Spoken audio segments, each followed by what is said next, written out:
Hey everybody, I've tried to make this video several times today, but technical difficulties have kept messing me up. The I recorded like a whole 30-minute or hour-long video earlier, and I rewatched it and it had no audio.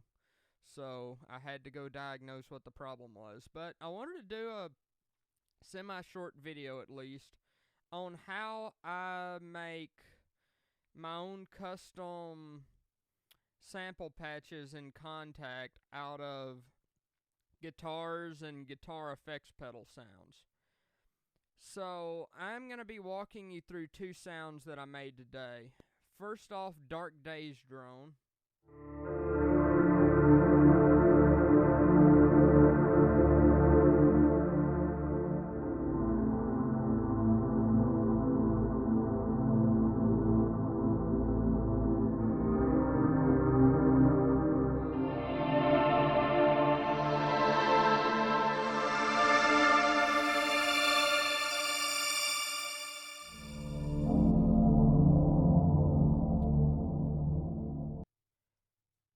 And second off,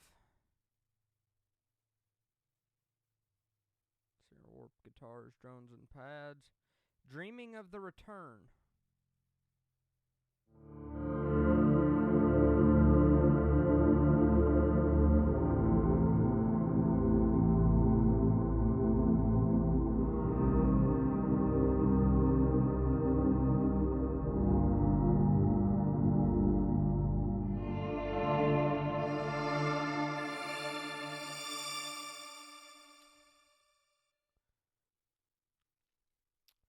So these two sounds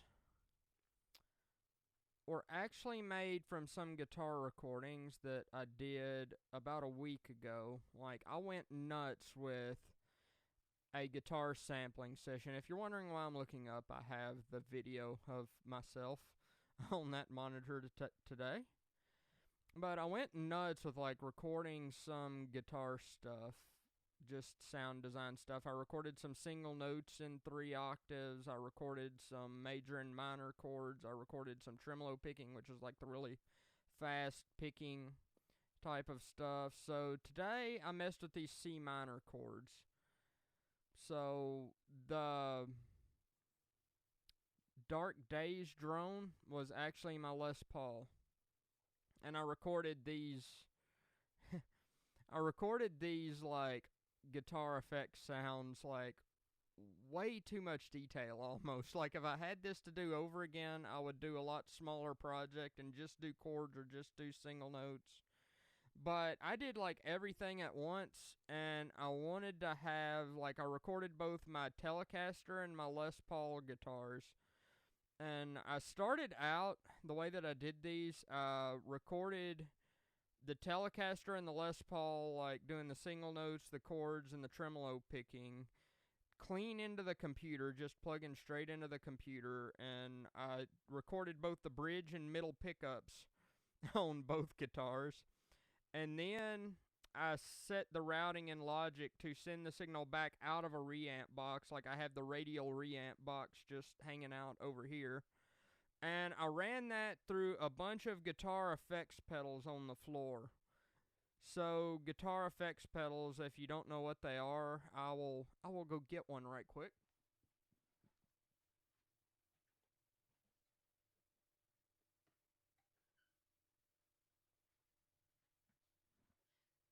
Here's one that I used in almost all of these recordings, the MXR Carbon Copy Analog Delay. They are little effects boxes that are used for electric guitar players to get various effects on their guitar, kind of like the effects plugins in your software. I have a bunch of these because I have been an electric guitar player for way longer than I've been a composer, to be honest. And I just set these up on the floor and set up neat sounds on them and recorded all of those clean recordings through them, and then I recorded that signal back into my computer. And I just did that for basically a whole week. It may even be 2 weeks or a week and a half. But I spent a lot of time recording this stuff. I almost regretted the amount of time I spent recording this stuff in the process of recording it. But I made a bunch of really cool sounds, really cool ambient sounds, so the sounds that I actually used in this project, or used to make these two patches, I'm going to just drop them in. And I did one on the Les Paul. Both of these are Guitar Effects 6. The numbers are just that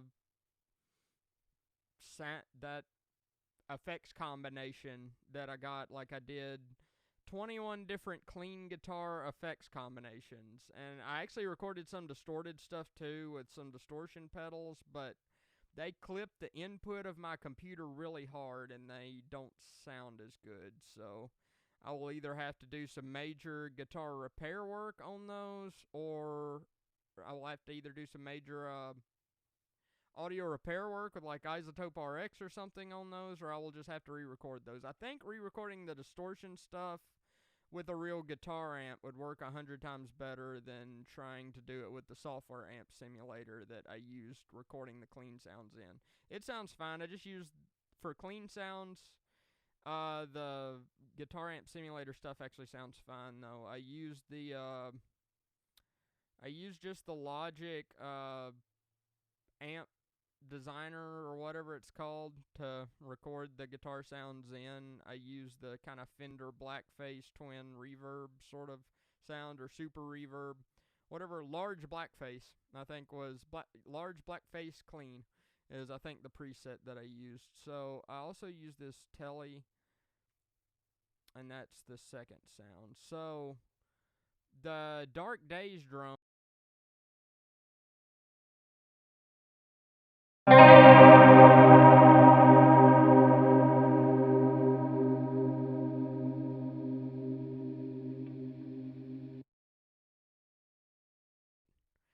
against the actual sampler patch. Let me find it. Guitars. Not guitars. Yeah, warped guitars here. So Dark Days drone. That became this. So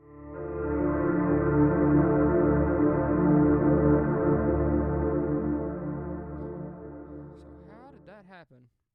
So I have this sound right here is what I did to get the sound. So I actually came in here and turned on the flex time, turned it to polyphonic. Polyphonic's just, it's designed for chords, but it's the highest quality one. And all I did use that for is I just time stretched it. So I just took the short signal and then I just stretched it out in Logic. It's to make it long, because I'm making a long ambient drone pad type of sound. So I wanted a really long sound. So that sound just time stretched with nothing else on it. Sounds like this.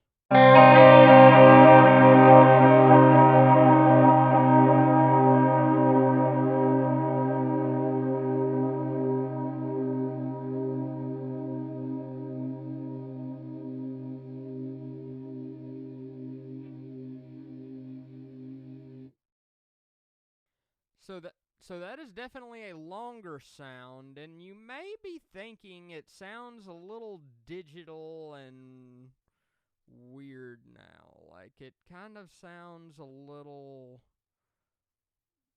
It definitely sounds a little doctored at this point, but bear with me, because that really won't make that much of a difference after we do what we're about to do to it. So the next thing I did, I pulled open my favorite reverb plugin in the world right at the moment.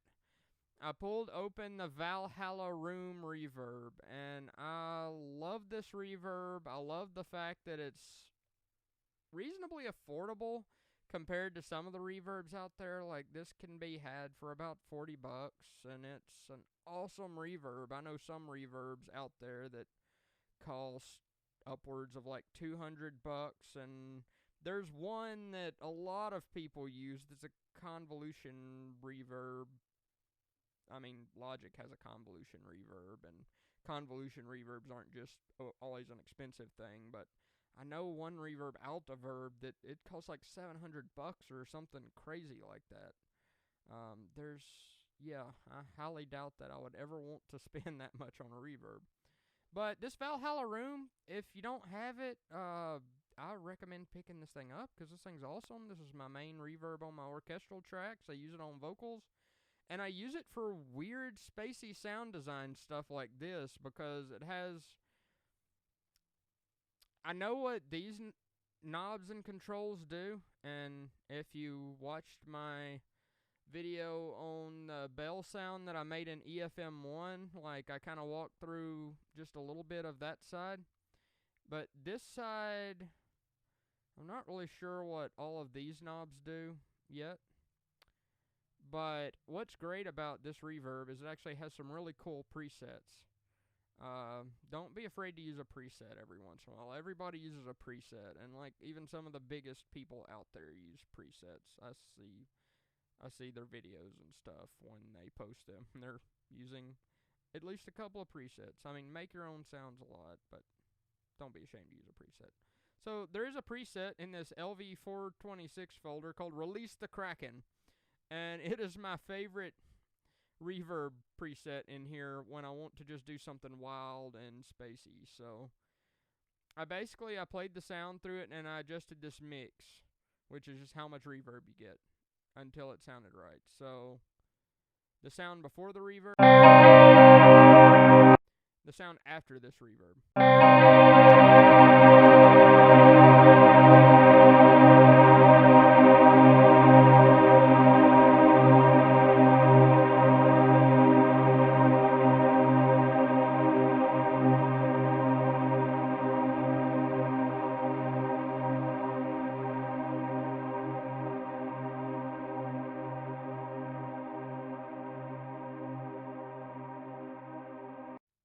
You can make a pad out of anything if you have that reverb.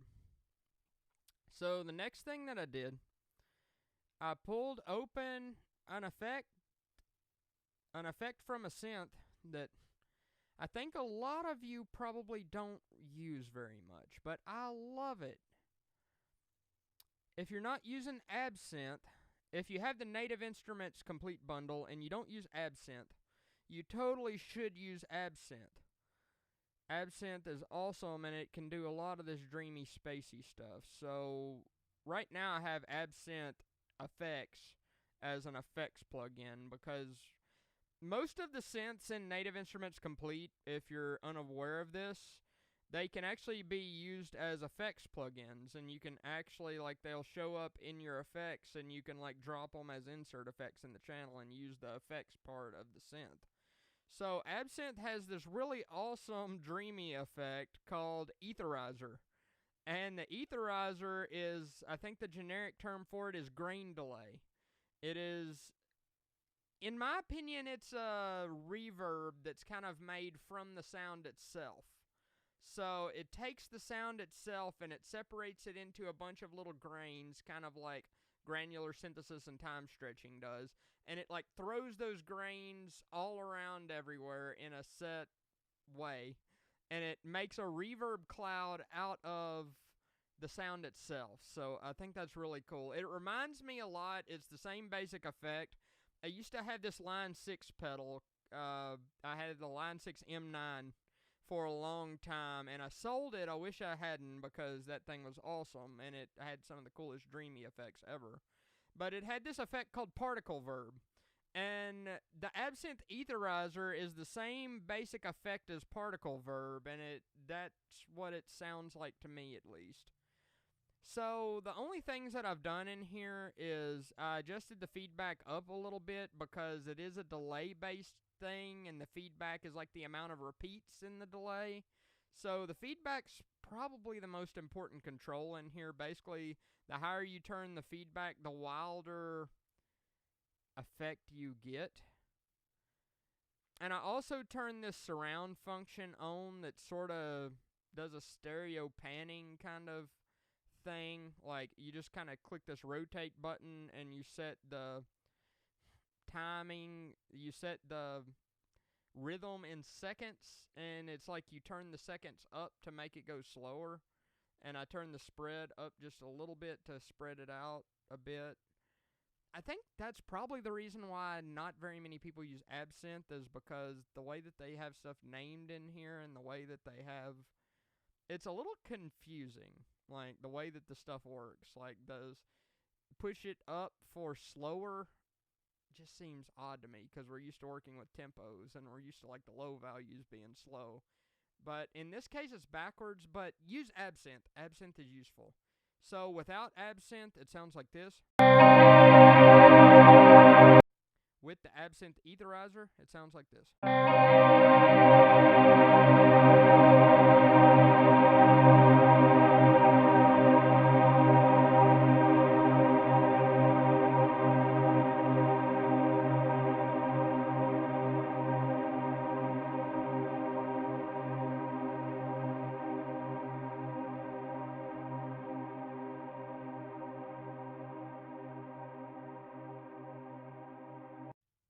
That is such a cool effect. Use Absinthe. If you have the Native Instruments Complete Bundle and you're not using Absinthe, you're missing out, because that's cool. Without. With. I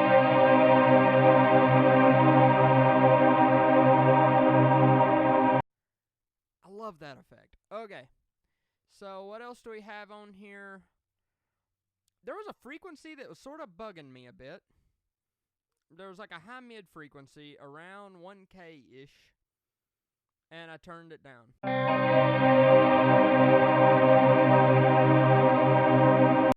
Before I turned it down. After I turned it down.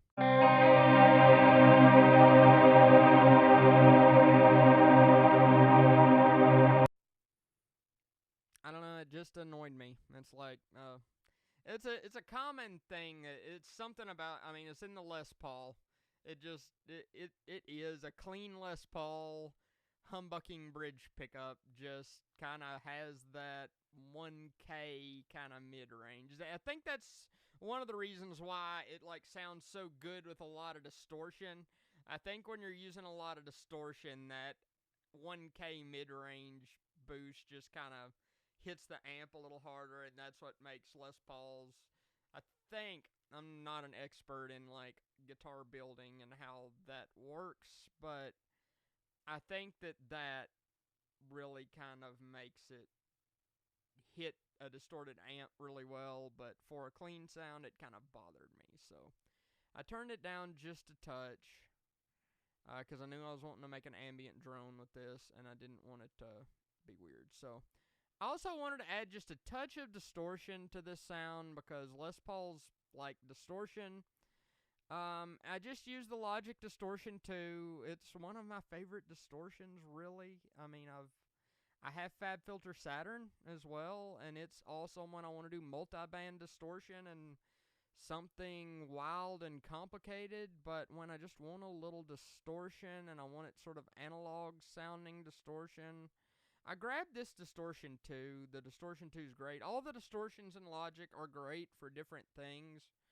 I just used Distortion 1 the other day when I wanted some kind of like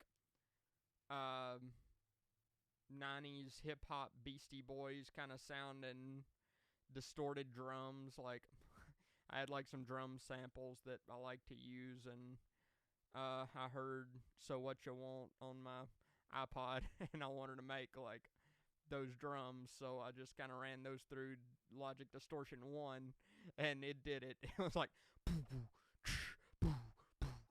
but for analog sounding distortion, like kind of tube preamp sounding distortion, I like Logic Distortion 2. I just have it on 0.20. I have it on just like 20% of the knobs travel. It works good. So without it, with it,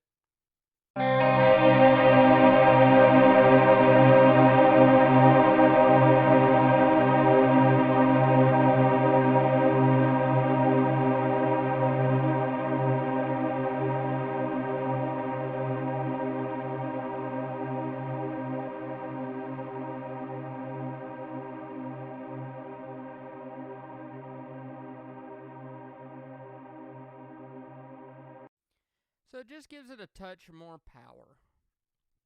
And after that, I took that and I bounced it out just like you do. I set the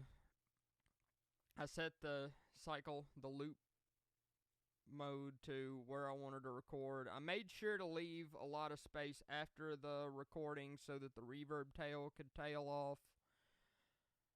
And I actually went into this digital processing section. Let me make sure that I'm on. Yeah, you just go to chords and it's the Les Paul bridge pickup. And I just bounced out that sound. You've heard it several times. So I bounced out that sound and I just took it, opened up Kontakt, and I just took that sound out of Finder. I dragged it directly to the C2 key on this keyboard in the mapping editor. That's really all you have to do. I wish that my video where I was actually making the sound would have worked, but it didn't work, so I wanted to make a video anyway describing this in some way. So you just take any audio file out of your computer and plop it down on a key. It's important when you're recording the sampling stuff, it's important to know what note is being played so that you know what key to drop it on. I know that this was around C2 because it was kind of like a root position C minor bar chord that I played on both of the guitars, so I just kind of dropped it to C2. And then I took the keyboard range and I just stretched the low note out. Always check that root note and make sure that's the pitch that the sample actually is, or it won't track right. But I actually dragged the keyboard range down to the bottom of my keyboard because like I usually test it, and if it sounds bad in one particular octave, I like won't actually stretch it to that octave, like if it goes too high or too low and sounds bad. But if it sounds okay, or if it even just sounds kind of quirky and interesting, I will usually drag it up. Like, samples tend to, I've kind of found with samples using it the traditional way. I mean, there's stuff in Kontakt like Time Machine Pro where you can lock it to tempo or something like that. But if you're using samplers in the traditional way, I've found that things stretch downward and sound better, a lot better than they stretch upward and sound better, because when they stretch downward, it kind of gives it a little bit of that sort of like Darth Vader deep sort of sound. It makes the sound deeper, like you've heard in a million. Like the kind of like, you know, like the hip-hop remix thing that they call like Chopped and Screwed or something like that, where it's like they drop the pitch and they make it really low.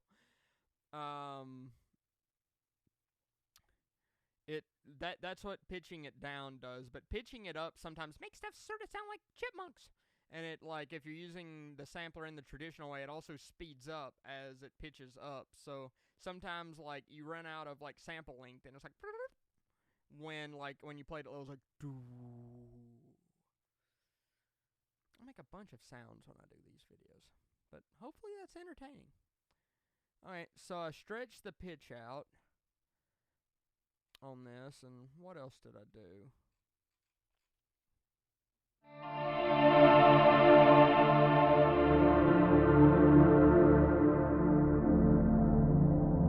So this is the lowest octave, next octave, original octave, there's the sound as it was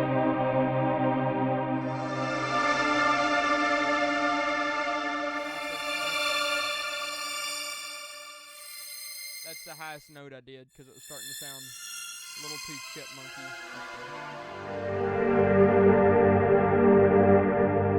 So yeah, and it's minor chords. Like I did this with reactor blocks the other day. Like I made a bunch of samples out of some stuff I recorded from messing with reactor blocks, just a modular sequence wall sort of deal. And I was actually doing like a chord arpeggio, and I realized that actually works well for like a single note drone.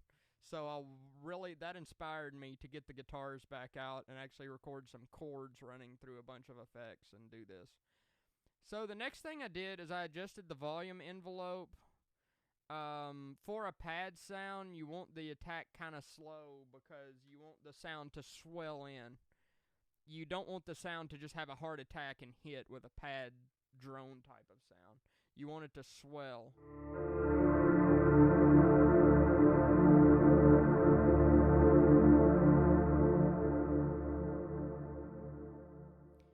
And then everything else, the decay and sustain I left normal because a pad sound, I want it long. If I was doing a Plucks sound or a bell sound, I would turn the sustain off and mess with the decay till it was the right length. But the only other thing I did, I lengthened out the release. The release is how long it takes the sound to die off after you release the key. So for an ambient pad sound, you want that kind of long. Like I have it all the way up to 4K here.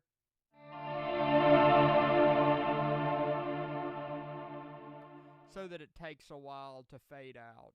And that's what you want for an ambient drone pad sort of dreamy sound.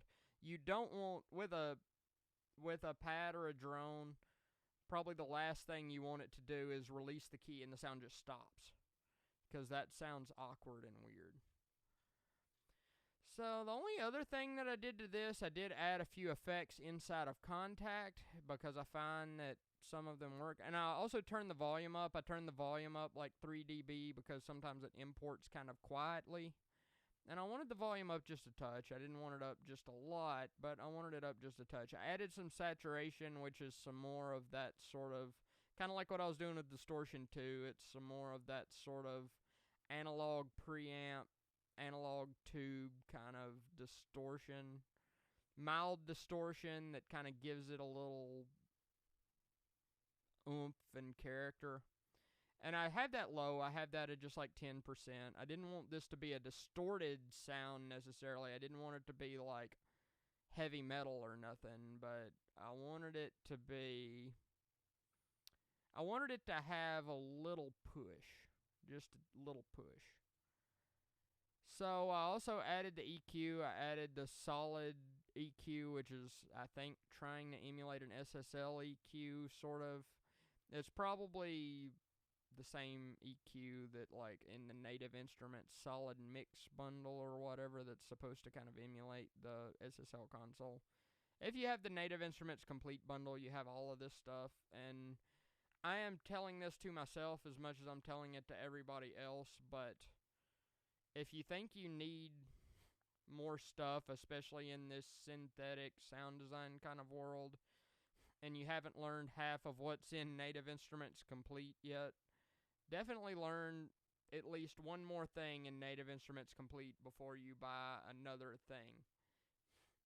I think that's good advice for all of us, because we all kind of like to buy things. So the only thing that I did with the EQ, I set the low frequency to about 100 hertz and then boosted it by 3 dB just to give it some more bass, like without the bass boost.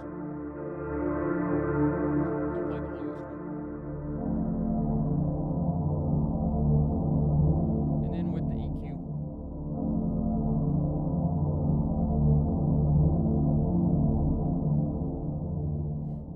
Not just a huge difference, but it makes enough difference that I know it's there.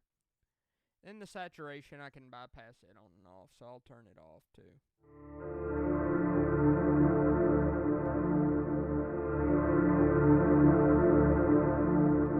It just kind of helps a little bit with that volume dip when you import it into Kontakt, and I did just turn the volume up a little bit. That's actually good that it does that because it gives you some dynamics. That's kind of what it was designed to do, but sometimes it's a little too dynamic. Sometimes it gives me, like, it drops the volume a lot.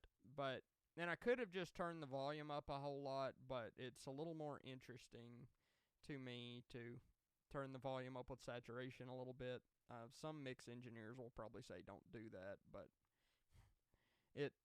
I don't know. It's kind of more interesting because I can set with a volume knob and just turn the actual clean volume up on something and to exactly where I want, and then I'm like, it needs a little bit of something more interesting. So I'll tend to just have a saturation and push it up. It's probably because I'm a guitar player and I'm used to tube amps. Like, I have a couple of tube guitar amps that, like, the harder you can run signal into them, the more fun they are.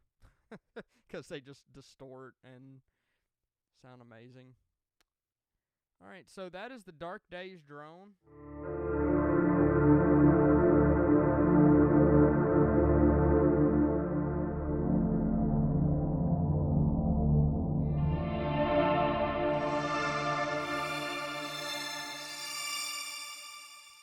It sounds really cool. And I'll load these into my quick load menu. I have some folders on my computer on an external hard drive where I store these. And I just have different categories. Like, the guitars category here is just kind of realistic sounding guitars that I've attempted to deep sample. I don't think any of them are really all that great yet, but they're getting there.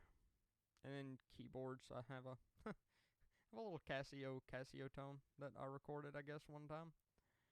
I did a thing with VSL Woodwinds where I kind of gave them round robins, just kind of special edition plugins. I just kind of monkeyed around with them and recorded some. I did a thing where you can like fake round robins, which is kind of cool. It's yeah. So this sound design folder, I have several different things. I have warped orchestral stuff, warped synthesizers, vocals, but we're going to click on guitars right now. And the other drone that I made today is Dreaming of the Return. It sounds like this.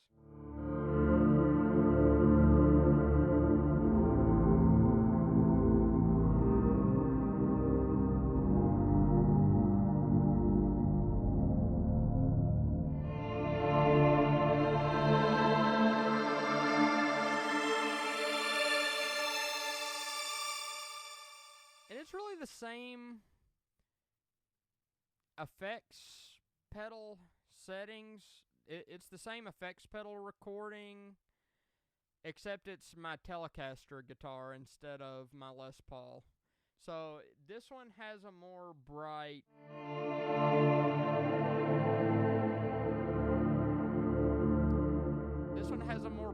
clean, twangy sort of sound, while the Dark Days drone that I recorded with my Les Paul has a more dark, deep, bassy kind of sound. But how did I make this? So I made this out of this recording.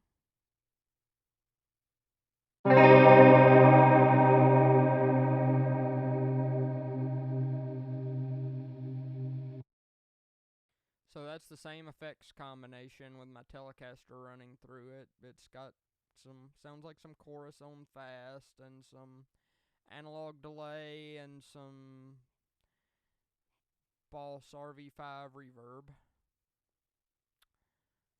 And I took that and I time stretched it out a whole lot. So that sound time stretched out sounds like this.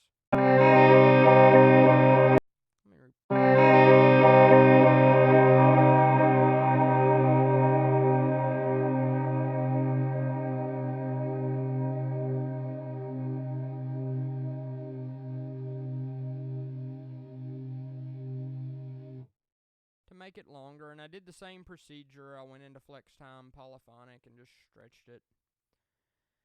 And then I ran it through the Release the Kraken reverb. I used a different mix setting. I used a little less on this one because it worked.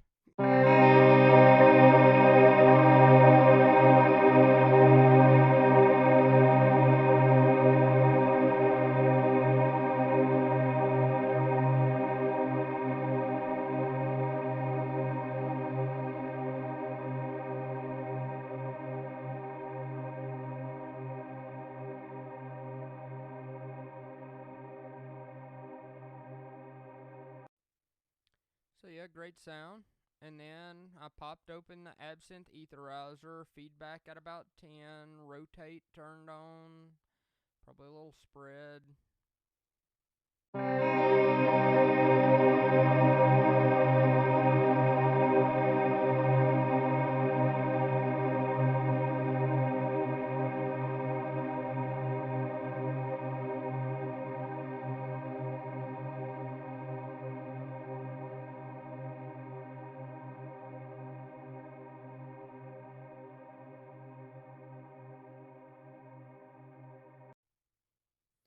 Cool. So I bounced that out, set the loop points, bounced it out, put it in the digital effects folder, Telecaster.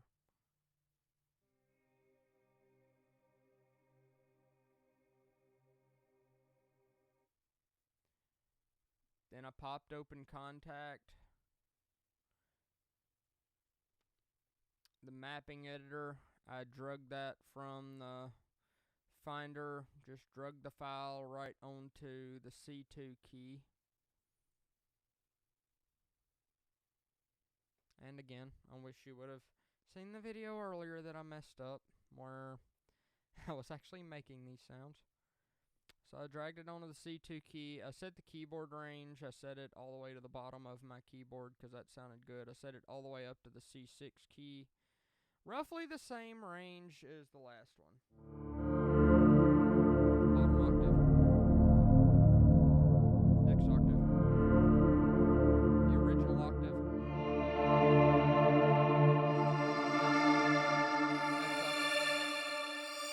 Next octave. I think that's... yeah, it goes up to there.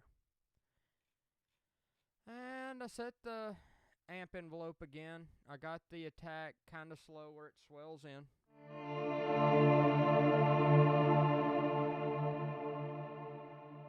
I actually started to when I was doing these effects recordings. I just almost put my volume pedal in the chain because live I will actually get these kinds of sounds in bands.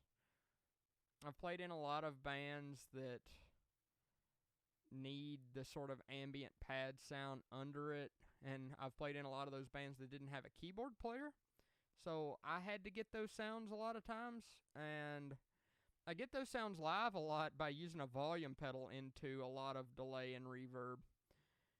But for doing this, I just prefer to set the volume swell with the attack envelope in the Kontakt sampler, because then I have a lot more control over exactly how that attack swells in, and I can kind of mess with it and fine-tune exactly where it goes. Whereas with the normal, if I would have used a volume swell, it would have been kind of baked in there. And I left the decay and sustain where they're at. I made the release slower so that it fades out long. And I'll let the key up. And what did I do effects-wise? I turned the volume up 3 dB again because it imported kind of quiet. I used the saturator again. I actually used more of the saturator on this because Telecasters and single coil pickup guitars, like most Fender guitars, they don't react to distortion quite as aggressively as Gibson style humbucker guitars do. Like my Les Paul, just a little bit of gain and it's like fairly heavy distortion, but with my Telecaster I can give it quite a bit of gain and it's still fairly clean. So without this saturation effect,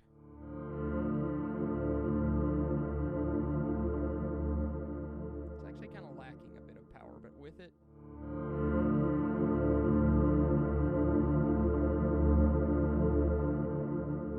yeah. And then again, that's a nice tone way of dealing with the kind of volume drop that Kontakt usually gives. And then I also popped in the solid G EQ, and I boosted the bass a little. Like, I turned it up and kind of swept the frequency a bit, and I found that 150 is really kind of where all the bass is in this sound. So, and I boosted it like 6 dB, which is a decent amount. So without this, playing the lowest octave.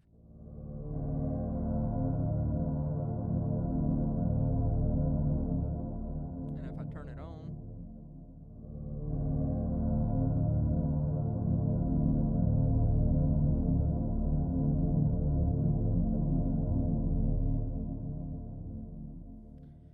so that is some pads or some drone pad type of ambient sounds that I made out of guitars and pedals and Native Instruments Kontakt. Those are the two that I made today. I may briefly just walk you through some that I've made in the past because I've actually made a lot of good ones, and I would like to encourage you composers and computer musicians to make your own sampler patches. You don't have to make complicated stuff. Like you don't have to be like the Spitfire libraries over here and have like humongous multi-sampled libraries that sound like real instruments. You don't have to do that. Like I probably couldn't do that. But what you totally should do, I think, is just if you play an instrument, just make some sounds, record some sounds with it, and drop that recording onto a key in Kontakt and make a thing. Like make a really crazy sound and then bounce that sound out and then drop it onto a key in Kontakt and make a playable instrument out of a sound. It's wonderful technology that you can do that with. So some other sounds that I've made, Darkness Drone is really cool. I actually made this with running a violin bow across a heavily distorted Les Paul into an amp. In like drop D tuning. It sounds awesome.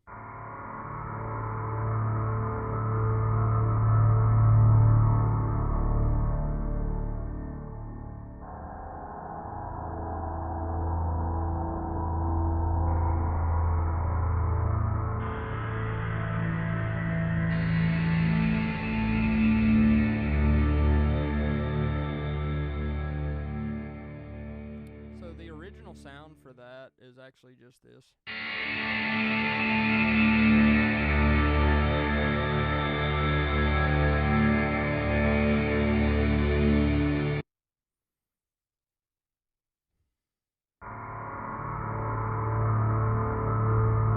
really cool when you need a dark, sort of gritty sound, gritty distorted sound.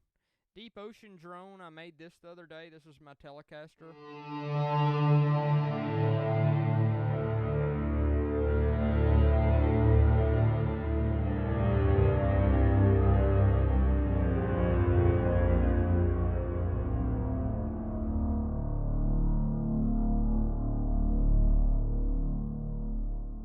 The original recording for it was this.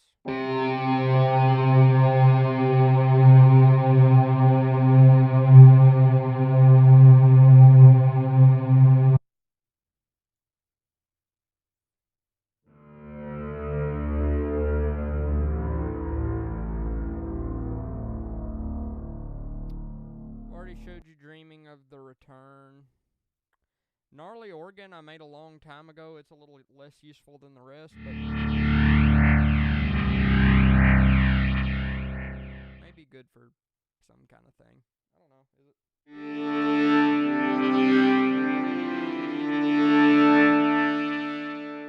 That one's kind of weird. That was me learning how to do this. You will have that. Hes Coming. I made this just the other day.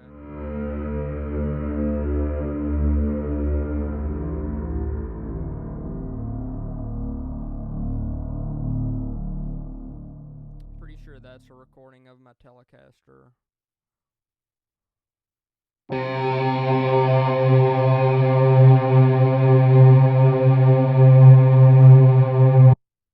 It's actually a distorted recording I did straight into the computer that sounds really good.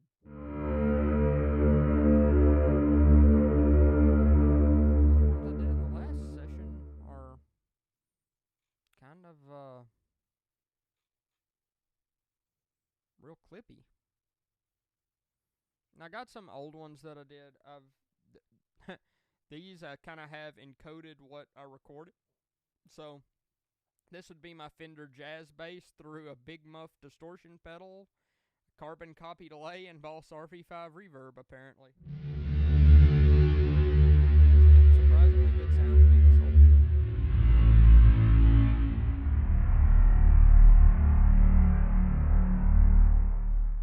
It's cool that that's a bass. The release. Alright, let's make the release.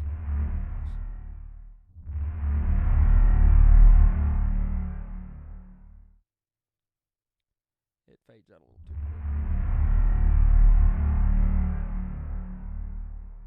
On up to 4K.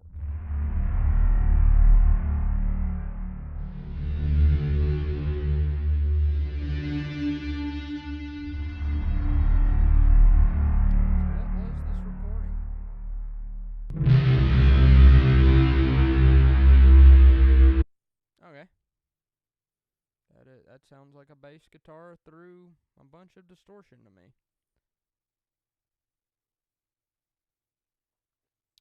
I'm gonna save this and replace it because I think that sounds better.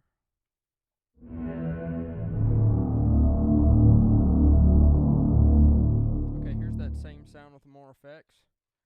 It also kind of has a bit of a short release for my taste.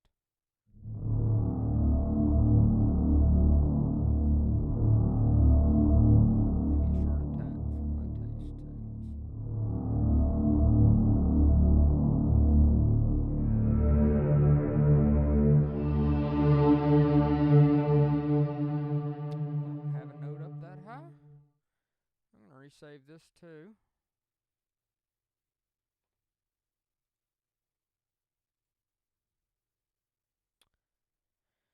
So there's that sound, and then that's sort of what I just did. Okay, that's sort of like that, but without much processing. This was when I was first learning how to do this that I made these, so that had to be like the first sound that I made, because that's I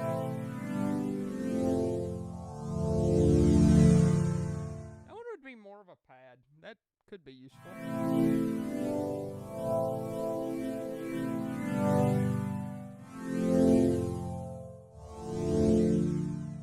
Something. Quirky pad. I made this not long ago.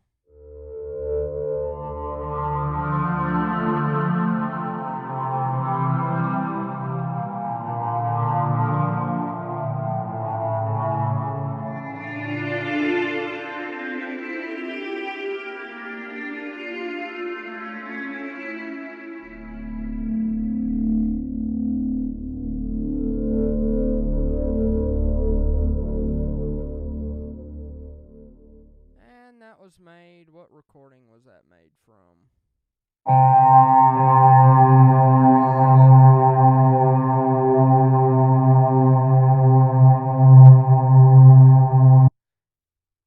So remember me talking about that baseballs pedal, Electro Harmonics baseballs, that's kind of an envelope filter? This actually used that. Kind of gives that kind of neat filter opening, kind of wow kind of sound.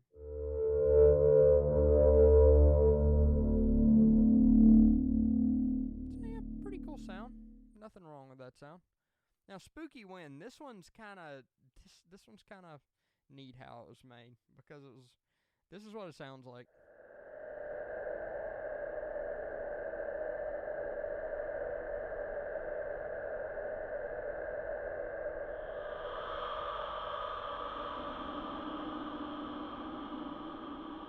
So this sound was actually made from a recording of delay oscillation, like a delay pedal feeding back on itself. It was actually, I'm pretty sure it was this pedal. And if on certain delay pedals, if you turn the feedback or the repeats knob up too high, they will actually feed back on themselves and make this like just crazy like helicopter sort of spaceship noise. And I actually had a sample recording session that I did a long time ago for another project. and I actually had a lot of those sounds in there, so I chopped a little bit out, and that's what it sounds like.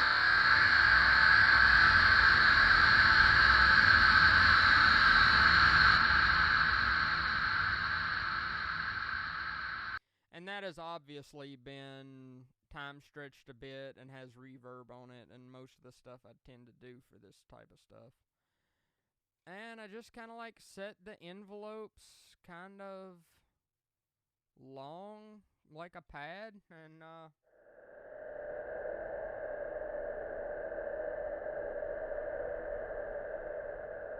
neat, spooky wind sort of sound.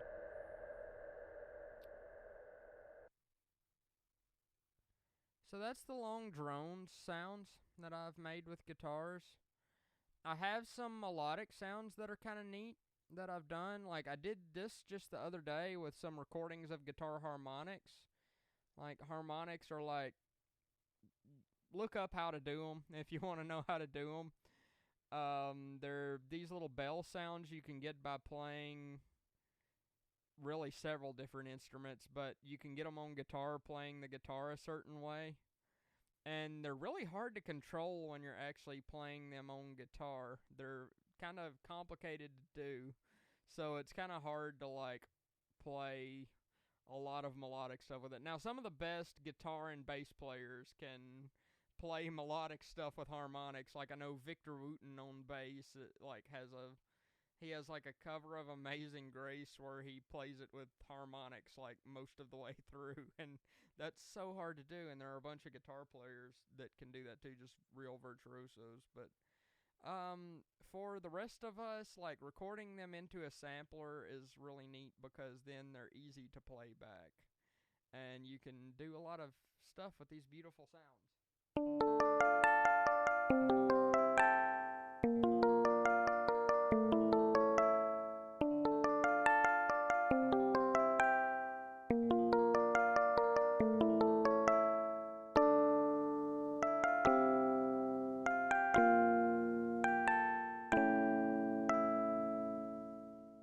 So yeah, those are really cool. And I could have put more effects on that. I could have done more processing, but for that particular patch, I kind of wanted to leave it sort of open and able to use extra effects with it, because I think you could take that sound a lot of different ways, like putting some delay and reverb different settings on this instance of Kontakt, the track that it's on, and using it different ways. Also, I have these beautiful hollow plucks, and I really like these. This actually turned out really cool. It was a sound I wasn't expecting to make with this recording, but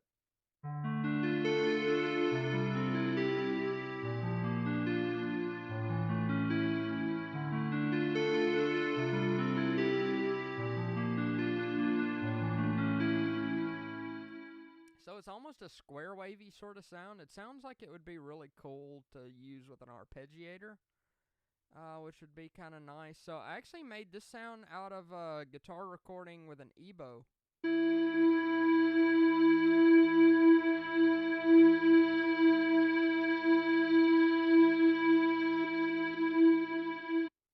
So an EBO is this little thing you hold in your pick hand, and it sort of keeps, it's like a magnet, and it sort of keeps the string vibrating for like as long as you hold it there, or until the thing's battery runs out.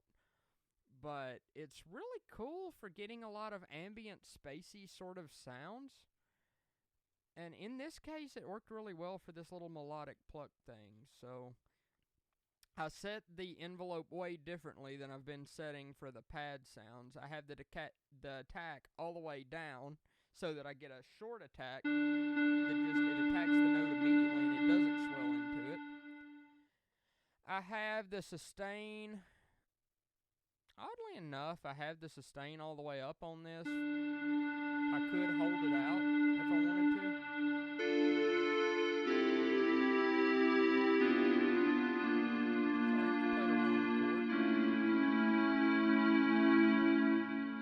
That's kind of neat. Like, I kind of imagine, because usually with a pluck, I turn the sustain all the way off and then adjust the decay for the actual length of the short note that I want. But in this case, I have the sustain all the way up, so I can actually like hold it out into a chord if I want to.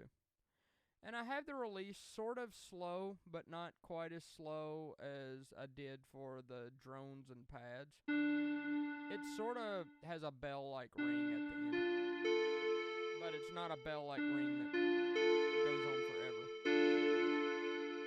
There's some effects. There's the saturation. There's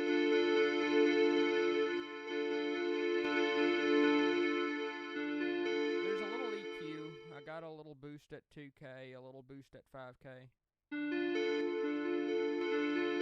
Oh, that actually helps a lot. It makes it brighter. But that's a sound I like a whole lot. That might be one of my favorite melodic sounds that I've made. Hes Plucking is kind of funny because it is the Hes Coming patch made as a pluck.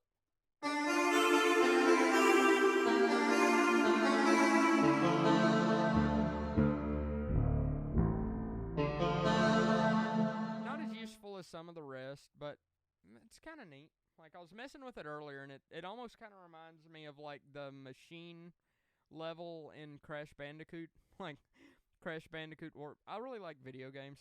I don't know if I've mentioned that yet, but, like, in Crash Bandicoot Warped, you have the futuristic levels where...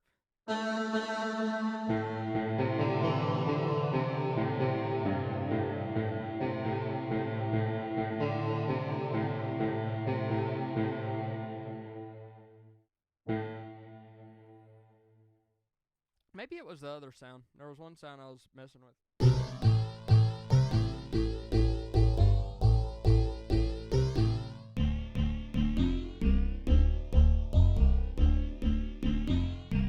Yeah, this is the sound that reminded me of the Crash Bandicoot sort of thing. But that's a sound I made a long time ago. I think that was the first sound I tried to make. But he's plucking here. It's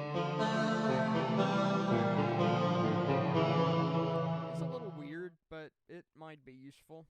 Like I say, I made it out of the Hes Coming sound, which is my Telecaster through some kind of distortion pedal, probably my Big Muff. And I just kind of put it on there. I set the envelope. Oh, this is like a traditional pluck sound, the way that it is. So, oddly enough, I have the attack. I say it's a traditional pluck sound. I had the attack just a little bit slowed down, so it sort of ramps up a little bit at the first. But then I had the sustain all the way off. And I had the decay set so that it's just 600 milliseconds short, and then it goes to release. The release, I have it slightly long, slight bell-like sound. That just cut off at the end. What else do I have? I kind of talked about this. This is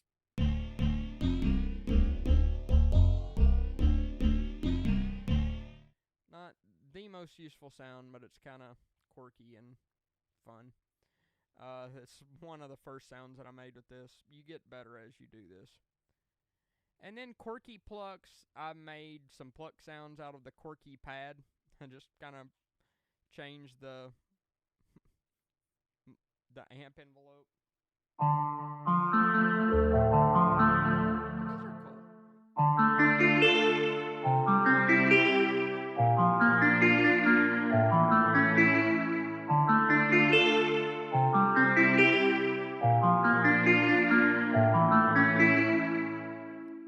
Kind of a weird sound. It's not for every song, but...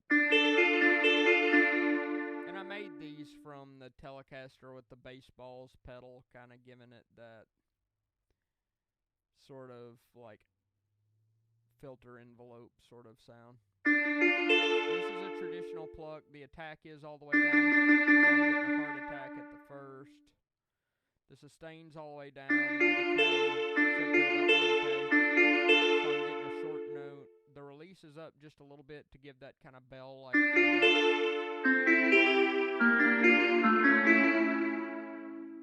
It's a fun little sound.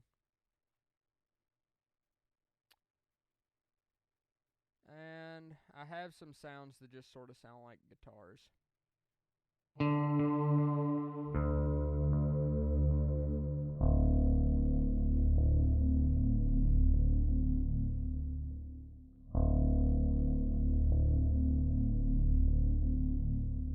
I think that would be useful. Like, I tend to not like, I'm kind of finding that I don't actually like to make contact patches that just sound like guitars so much, because if I want a guitar sound, I will play a guitar and record it in. But what I'm liking is the stuff like the long drone pads and stuff like that that really don't sound like guitars, and it's really kind of like an effects thing that I did to a piece of guitar audio that I can then play back as an instrument. I think that's awesome. But if I want it to just sound like a guitar, I actually play guitar. So this patch though I think is useful, because right here it's just a guitar recording. It sounds just like when I pull this up, it's just a Telecaster with a delay pedal and some reverb. Nothing fancy. But like when you drop it down low, it gives this sort of, it almost kind of sounds like more like a bass. And the delay gets slower. I would use that as like some kind of like ambient hits in the background, like maybe boost the bass even more with an EQ. I also took the same thing and I like kind of duplicated it up the octave to sort of get an almost kind of whammy pedal, double octave sounding thing, kind of like, or like a Pog pedal, like kind of like Radiohead or somebody would use.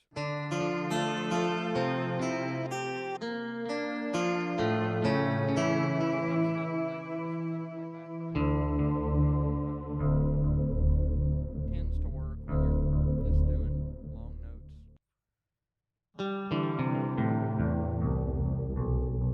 Just kind of the plain recording. I didn't actually do anything to that one. Surfy guitar. Now this is bordering on a sound that I wouldn't use in a sampler.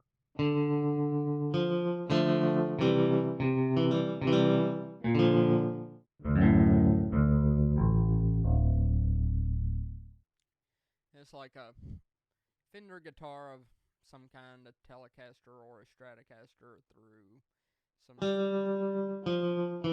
reverb and a tremolo pedal.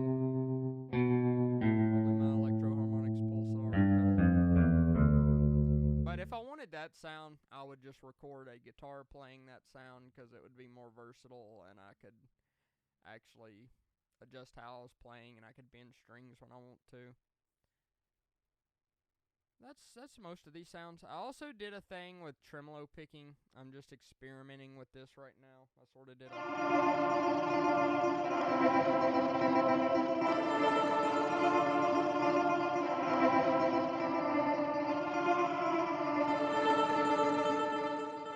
and that loops.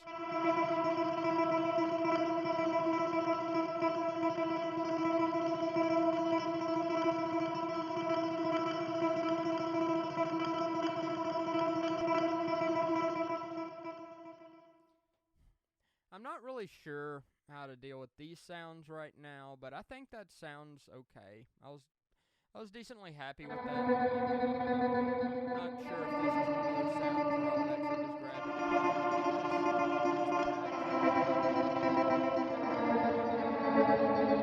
this. Use the patch. For my first time programming one of those sounds, I didn't really want to do the whole like long reverb and post-processing and time stretching stuff to this. I just wanted to drop it into Kontakt and see if I could program a thing that sort of, it just resembled guitars actually.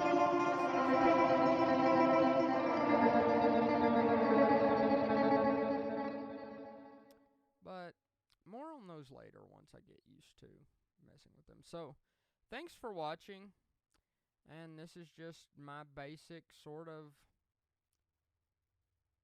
stuff that I do to make my own sort of like guitar drone sort of things. And for a long time, and I still do this, and I'm still probably gonna do this, is you can just use presets in Omnisphere, you can use presets in Absinthe.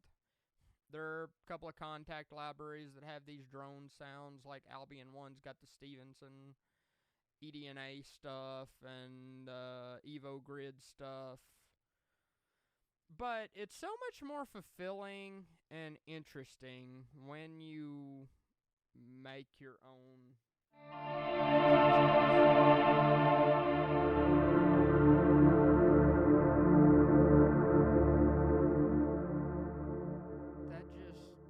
That's nice, and that's something that was made from scratch. It was made with fresh ingredients, like a lot of cooking people you might find on YouTube will talk about making stuff with fresh ingredients rather than frozen stuff. An analogy for the frozen stuff in music, I guess, would be using those presets.